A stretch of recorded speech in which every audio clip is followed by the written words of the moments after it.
So, if you have your Bibles, let me see them. Oh, yeah. Lots of good Bibles in the house tonight. Open them up to the book of Matthew, chapter 7. Matthew is the first book of the New Testament. And chapter 7 is the 7th chapter in the first book of the New Testament. Thank you, Rachel. I can always count on you to get my bad jokes. Now, we're about to read something here in chapter 7 that you guys have probably been told before. You've probably heard it on a TV show or a movie. You've probably had someone a little bit on the older side say this to you. But many of you maybe didn't realize that this saying actually comes from the Bible. And so let's see what this is. In Matthew chapter 7, we're going to be in verse 12 starting out. And it says this. So, by the way, hey, can anybody tell me who's speaking right now? Jesus. Okay, pay attention. So, whatever you wish that others would do to you, do also to them. For this is the law and the prophets. Whatever you would have done to you, do so to others. How many of you heard that before? Who told you this? Where have you heard this before? I want to hear some people say, like, my grandma. Your mom. Your mom, pre-K? What was that? Sunday school. Man, I love Sunday school. Veggie Tales. Good. Jesus says, whatever you would have done to you, do to others. And it's interesting because a lot of people have heard this. I don't think there's probably an American over the age of 5 that hasn't heard, do unto others as you would have them do unto you. And Jesus said it first. Jesus said it first. And that's important because we see this concept throughout all of his teachings. That if you want forgiveness from people, you need to be someone who forgives. That if you want love and grace, you need to be someone who is loving and shows grace to others. If you want kindness, be kind. And the question we have to ask ourselves as Jesus teaches us this is this question: how can you expect to receive something that you won't show to others? How can you expect to live a life defined by things that you yourself don't practice? How can you look at the person across from you and say, you better be kind to me, when you won't show it in return? So, we have to think about that. And Jesus says this at the end of that verse in verse 12. He says, for this is the law and the prophets. Does anybody want to take a swing at what he means? Raise a hand. Anybody want to take a guess at what Jesus means? For this is the law and the prophets. Anybody? Nobody. That's okay. That's okay. I had to do a little bit of studying to make sure that I understood it. It means this. Jesus is saying that the Old Testament and the teachings of the prophets point you to this truth. So whatever you wish that others would do to you, do also to them, for this is the law and the prophets. The law and the prophets, guys. Listen, here's Matthew. It's these books right here of the Bible. The law and the prophets. It's the Old Testament. That's what he's talking about here. And all of it is what Jesus is saying here, points us towards loving our neighbor and loving the Lord. And he makes this point really clear when he was asked what the greatest commandment was. Turn over, you're already in Matthew, turn over to Matthew chapter 22. Matthew chapter 22, verse 34 through 36, says this. But when the Pharisees heard that he had silenced the Sadducees, so these are two different groups of religious leaders. When these Pharisees heard that Jesus had silenced the Sadducees, they gathered together. What do you think they're doing when they're gathering together? Plotting. Who said plotting? That's exactly the word. They're plotting. They're like, how do we get him? I don't like that Jesus guy. I reject him. He says he's the Son of God. That's blasphemy. We don't want him. So they're plotting. They want to trip him up. And so they're trying to think of questions that they can ask him to discredit him or get him to blaspheme so that they could kick him out of the people. They don't want him around anymore. And so they ask him this question. In verse 35, it says, and one of them, a lawyer. So this is someone practiced in the law of God, who knows God's law really, really well, asked him a question to test him. This is the question. He says, "Teacher, which is the greatest commandment of the law?" And I love this because what they were asking is about this Old Testament here, full of laws and regulations and God's will for the people. They're going to Jesus and saying, "Hey, what's the greatest one? Is there a commandment that resides above all others? Is there something we should be doing that's the most important thing in this whole entire world?" They're trying to test Jesus, but they're asking a question that they themselves have never been able to answer. And I love this because do you know who they're asking about God's law? Jesus, God himself in human flesh. And I love this. And Jesus knocks it out of the park. Look what he says, and starting in verse 37. "And he said to this lawyer, 'You shall love the Lord your God with all your heart and with all your soul and with all your mind. This is the great and first commandment.'" So they ask, "Hey, what's the greatest thing we can do?" Jesus says, "Love God with everything that you have." You want to know what the greatest command is? Students, this is still true. The greatest command that God has ever given us is to know and love him. But Jesus isn't done. He doesn't stop there because he knows. He knows what these guys will do. These sneaky Pharisees, these selfish people, a lot like us, very selfish. They'll think the greatest thing is to love God. That means people can go off to the side. And Jesus is like, "No, hang on. The second greatest is similar." He says this, "And a second is like it. You shall love your neighbor as yourself." And he says something that echoes what he just showed us in the Sermon on the Mount. He says, "On these two commandments depends all the" what? And the what? Law and the guys. Jesus makes it clear throughout all of his teaching. And he tells us, you should love God and love people. On these two commandments depends all of the law and the prophets. And what he means when he says this is that this whole Old Testament, all of it, every prophet who is the mouthpiece of God, every law that God gave to Moses to give to the people is meant to point every individual towards loving God more and loving people more. It's all meant to satisfy this need, this desire, this command that lives in all of us to have a purpose. And that purpose, guys, your purpose is to love God and love other people. That is what we were made to do. The Old Testament hinges on pointing us in that direction.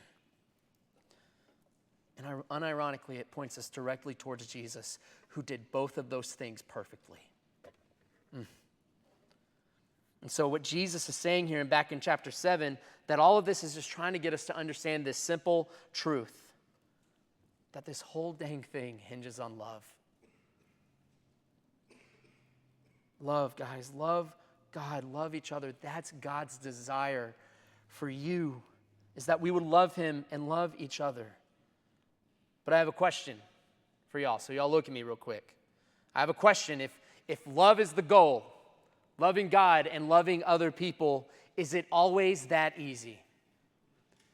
Is that always an easy thing to do, to love other people? Do you constantly succeed at loving each other? No, I can tell you right now, you don't. I don't. I'm terrible at it. We don't always love. We struggle to love other people, don't we? Because there are people that don't love us. There are people that don't treat us well. You've got that teacher, that step-parent, that sibling, that person in your grade, in your class, in your life that hates you, that treats you poorly, that mocks you, that gossips about you, that lies about you. It's not easy to love them, is it? It's hard. We struggle to love people, and even more than that, guys, we struggle to love God. Some of you are sitting there like, not me. Did you sin today? That is a failure to love God the way he has demanded and commanded us to love him. We struggle to love God's law. we struggle to love his will for us, to love his design for this world. There are things that God says in this Bible that sometimes when I read it, I'm like, ugh, why couldn't you have just said the opposite? But because I love the Lord, I love his word. But because I love the Lord, I love his design, even though it pushes against the grain of what my culture around me says is normal. It's hard to love people and love God sometimes, guys. I'm not going to sugarcoat that. I'm not going to sit here and be like, it should be easy for you. No, it's hard. It's difficult. We're sinful. It is so much easier to hate and dislike people. It's so much easier to write people off and be done with them instead of learning to love them through their faults and through their weaknesses.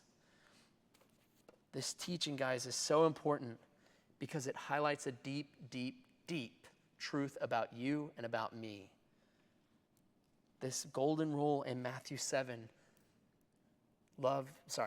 treat others as you would want to be treated, is not this cutesy saying.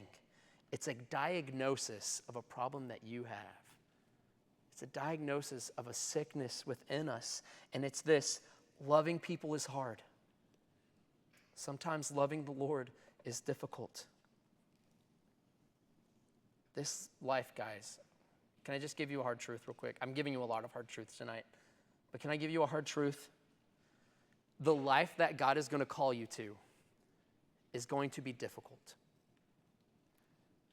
Because the life that God calls you to is a life that calls you to sacrifice, to die to yourself, to say no to things that you want to say yes to, and to say yes to things that the rest of the world is saying no to.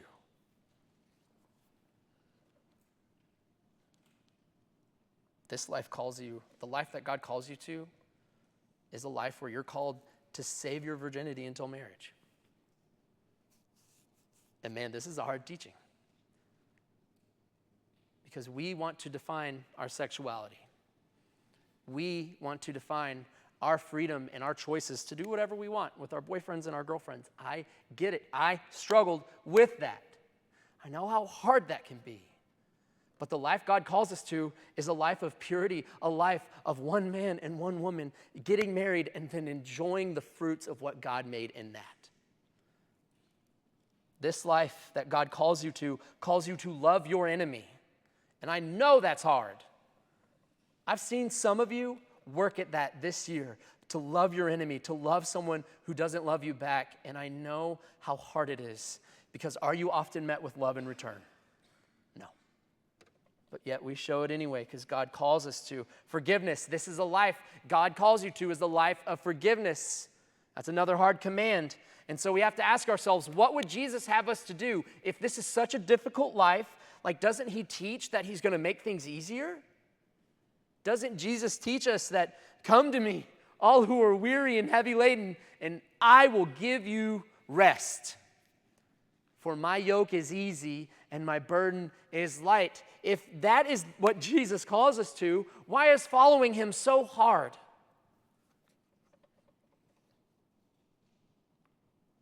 And guys, it's because we don't understand that what Jesus is offering in that verse is not easy, but rest. He's not calling you to an easy life, but rest as we walk the path that he has placed in front of us.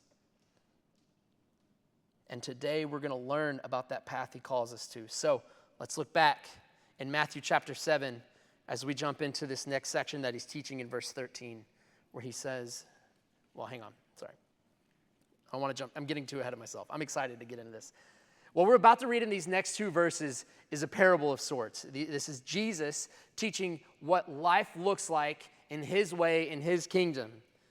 And do any of you remember what a parable is? Anybody? Raise your hand if you want to take a crack at it. What you got, bro? Yeah, it's a story, kind of like a metaphor. Do y'all remember the words it comes from? Para and bola. Do you know what that means? Bola means to throw. Para means beside. It means to throw beside. And so it is a story and an illustration that you use to teach a truth. They go beside each other. They head in the same direction and reach the same point. And so Jesus would use these stories to illustrate a truth. So that was perfect, bro. That was really, really good. And Jesus is teaching this parable where he's comparing life to a road with a series of gates and paths. And this would have been really common for people back in these days, this kind of story, because were there cars back then? No. In fact, most people had an animal to ride, but the majority of the people just walked everywhere. You had roads and paths that you would walk to take places. And when you got to a city, what do you think you would run into to get into the city? A gate. There'd be a gate there. This is the entrance. We have walls around the city to protect us from invaders, to protect us from other people. And so there were paths that people would walk and gates that people would enter through to get into the city. And Jesus begins this parable by talking about this, that as you walk down the path of your life, you are going to be faced with choices and decisions that will determine whether you're going to end up, where you're going to end up from that path. And there are two destinations that Jesus is talking about here. Destruction, fun, right? Everybody say, woo! No. It's bad. Destruction's bad. And then life. Now everybody say, woo! Life is good. There we go. Let's see what Jesus says. Matthew 7:13. He says, enter by the narrow gate, for the gate is wide and the way is easy that leads to destruction. And those who enter by it are many. Oh, man.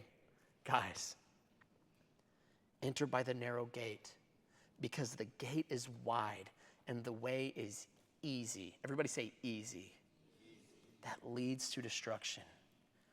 Jesus just taught us with this golden rule that if we want to follow the law and the prophets to live by the will of God, then we need to do the hard thing to love others. Jesus says, do the hard thing. But we've already talked about this, haven't we? How that's not easy. Loving others is not the easy path, and we love the path of least resistance. We want the way, the truth, and the life, but we want our way, our truth, and our life. Because that's easy. Because that means we don't have to resist anything because that's what we want. Sin is easy. Selfishness is easy. It's easier to lie than it is to own up to the hard truth, isn't it? It's easier to give in to the pressure of a boyfriend or a girlfriend than it is to maintain integrity and to stand up for yourself and to say no. It's easier to hate than it is to love, guys. And not to mention, as Jesus says, everyone else is living that way anyways, right? Everyone else is on this path. It's an easy path. Everybody's on it. The gate's wide. We can all go through, can't we? How easy it is to follow the crowd and blend in this life. But here Jesus is saying that the wide gate, that easy way, the way that everyone else is just stumbling through, leads to destruction. It leads to death. Guys, it leads to hell. And Jesus is warning us here that sin and selfishness, it may be easy, but it will eventually lead you to ruin, to destruction. The book of James tells us that the end of sin is death. Romans tells us that the wages of sin, what we earn from our sin, is death. So what Jesus is saying is this, that the easy, selfish path leads to death. So we must choose to do the hard thing. We must choose the path that leads to life. And look where Jesus says that is. Look at verse 14 in Matthew 7.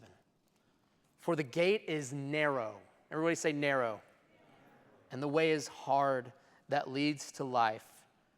And those who find it are few. Jesus warns us, hey, listen, if you want to find true life, I'm talking true, meaningful, purposeful life, the kind of life that God has planned for you, it won't be easy by the world's standards. The way is hard. And guys, this word hard here is not talking about God looking down and being like, I'm going to make him suffer. Kylie wants to follow me? Oh, man. What a loser. Here's some lightning. Here's some suffering. I'm going to sprinkle some bullies in here. Take that. That's not what it's talking about. This path God calls us to, when it says it's hard, that doesn't mean God's looking for ways to make you suffer. In fact, guys, man, the life that we find in the Lord is a great life. It's literally the life that you were made to have. But this word, when it says the hard path, is meant to convey this idea of restricted and difficult. Restricted and difficult. It's not a path with a lot of room for you to meander around on, for you to say, well, I know God told me I really need to go this way, but what if I just went this way instead? It's not a path that allows you to twist it and make it your own and say, well, God has this for me, but what if I like went this way and then kind of came back? It is a path that demands attention and intentionality. That's what this means. It's a path that requires you to watch where you're stepping and to take care to stay on the path. How many of you have played a little game called Mario Kart? Yeah, we've got a lot of people in here who've played Mario Kart before. Listen, the first Mario Kart, did you know it came out in 1992? How many of you were born in 1992? One, boys, all of you liars. 1, 2, 3, 4, 5, 6, 7 people in the room. 8, born before 1992. I was born in 1993. I know, I'm cute and young. But listen, the first Mario Kart came out in 1992, and in it, they introduced this track for the first time called Rainbow Road. Can we get the picture up there? This is the very first Rainbow Road. And I know you're looking at it and you're like, psh, easy. My Rainbow Road shoots me into space. Listen, I know this looks simple, but this is one of the most difficult Mario Kart tracks you could ever drive. This is one of the hardest ones you could do. This first Rainbow Road was notorious because there are no sides to this track. It is a flat, Technicolor nightmare of constant falling off. Like there's nowhere. If you turn and you turn too wide, off the edge. If you try to go a little bit, you go off the edge. If you get hit by a shell near the corner, you go off the edge. It is a hard track. It's hard. In fact, I know that I have a video of someone playing it. You're going to have to forgive the format, but this is the Rainbow Road that I grew up with as a 5-year-old playing this game. Look at those. Oh, this is the game. You guys are like, where's the graphics? This is it. This is Rainbow Road right here. And this is all you had.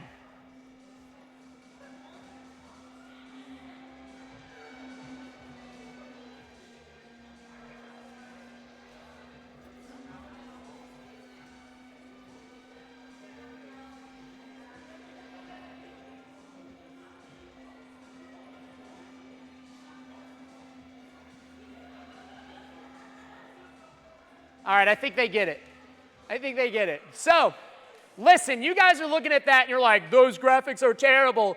As a 5-year-old playing that Mario Kart, I was like, I'm driving on an actual rainbow right now. It was great. It was wonderful.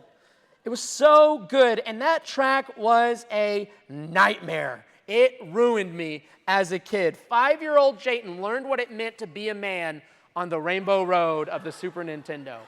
Because, guys, it was the controls were janky. That game was old. It was their first go at a racing game. And that track, because it didn't have anything stopping you from falling off, you had to be so careful when you were on that track. Every turn had to be intentional. Every boost, every turtle shell, every banana peel, you had to be so careful going on this track. And that's a really silly way of pointing back to what Jesus is talking about here. But that's what he's saying. When Jesus says that the path is hard that leads to life, what he is saying is you have got to be so intentional on this path. You don't get to it on accident. When the path goes right, you don't get to choose to go left, because when you go left, you're off the path, you're falling off. This path that Jesus is talking about with the narrow gate is meant to be one where you have got to be so intentional to go through. You're not going to accidentally wander through the narrow gate. You're not going to get on this path and say, I know it goes like this, but I'm just going to go the other way. No. Jesus is saying the path that leads to life, there's only one way in, and there's only one way to walk in it. And this is important. Because, guys, wide gates, easy paths, like the ones that lead to destruction, they're the ones that leave room for you to wander aimlessly onto it. They're the ones that leave room for you to enter it by many different angles and to do whatever you want on it as you rebel, because it's wide. And the world wants you to believe that the way into God's kingdom, the way to heaven, they want you to believe that it has endless entrances and it only has one. And that's Jesus Christ. People spend decades of their lives wandering through big, wide gates and stumbling across easy paths because they think it's going to give them life, and they're woefully mistaken, because there is only one way, and it's very specific, and it's only through Jesus that you are ever going to find life. John 14, 1 through 7 says this. If I can find it.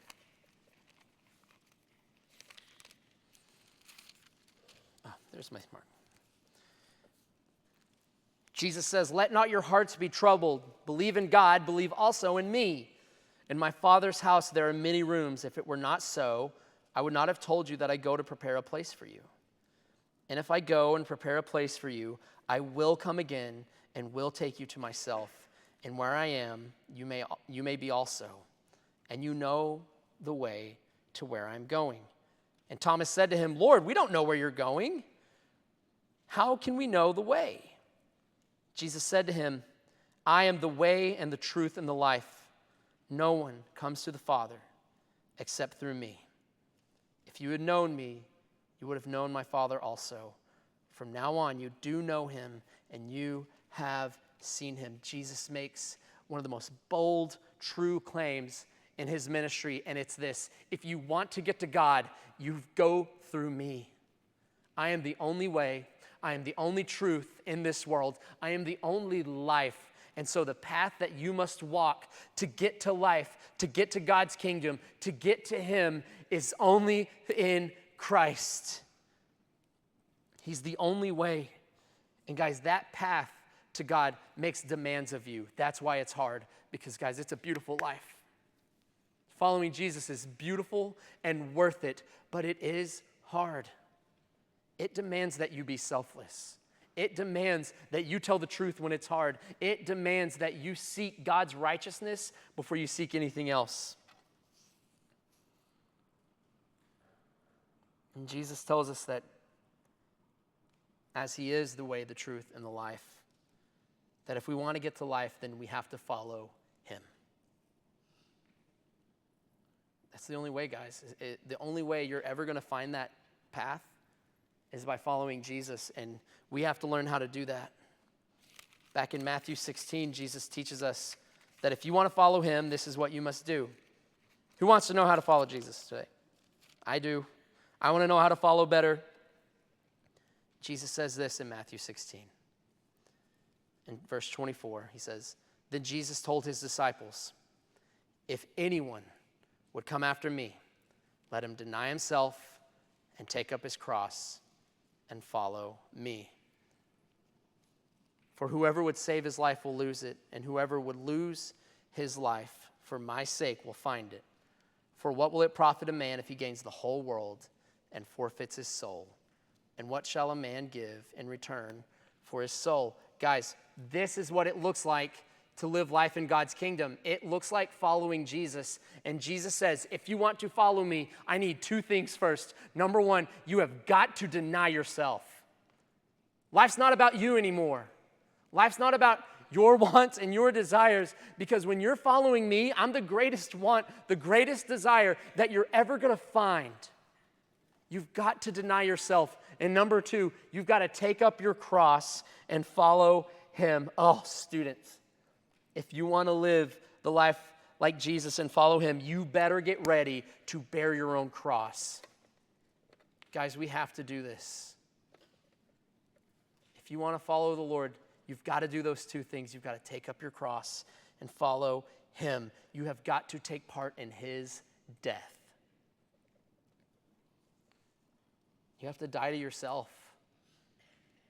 That if you truly, guys, and look at me please, if you truly want to follow the Lord, you have got to die to yourself. But do you want to know the good news? The good news is that if we take part in the same death that Jesus had, then we also get to take part in his life too. Look at Romans 6, 5 through 11 as we wrap up. For if we have been united with him in a death like his, if we have taken up our cross, if we have crucified our selfishness and our sin in the same death that Jesus had, listen, we shall certainly be united with him in a resurrection like his. We know that our old self was crucified with him in order that the body of sin might be brought to nothing, so that we would no longer be enslaved to sin. For one who has died has been set free from sin. Guys, do you know what this is saying? Do you know the beautiful truth of this? It's saying this, that if you die to yourself, if you go to Christ and say, I don't want to be selfish anymore, I don't want to be sinful, I want forgiveness, I want life in your kingdom, and Jesus says, okay, it's time to deny yourself and take up your cross, crucify that old self. Crucify that old desire, that old sin. Let it die the death that I lived, because in that, when you take that sin and that stuff and you nail it to the cross that I was nailed to, you get to walk away and have the life that I gave you through my resurrection. Now, if we have died with Christ, we believe that we will also live with him. We know that Christ, being raised from the dead, will never die again. Death no longer has dominion over him. For the death he died to sin once and for all. But the life he lives to God. So you also must consider yourselves dead to sin and alive in God in Jesus Christ. Guys, if you want to walk through the narrow gate and the hard path, then you have got to deny yourself and take up your cross and follow Jesus, because only Jesus knows how to walk that path. Only Jesus can teach you how to walk down that path. And when you're found in Jesus, you are exactly where you need to be. So guys, are you living the easy life? Are you choosing only the easy path? The path of least resistance, the path where you live for yourself, because saying no to you is a little bit harder than it is to say yes to everything. What do you need to do? What do you need to crucify, to die to deny in your own heart, to get yourself back on the path that Jesus has called you to? Because you're not going to get there without him. You won't find that path without him.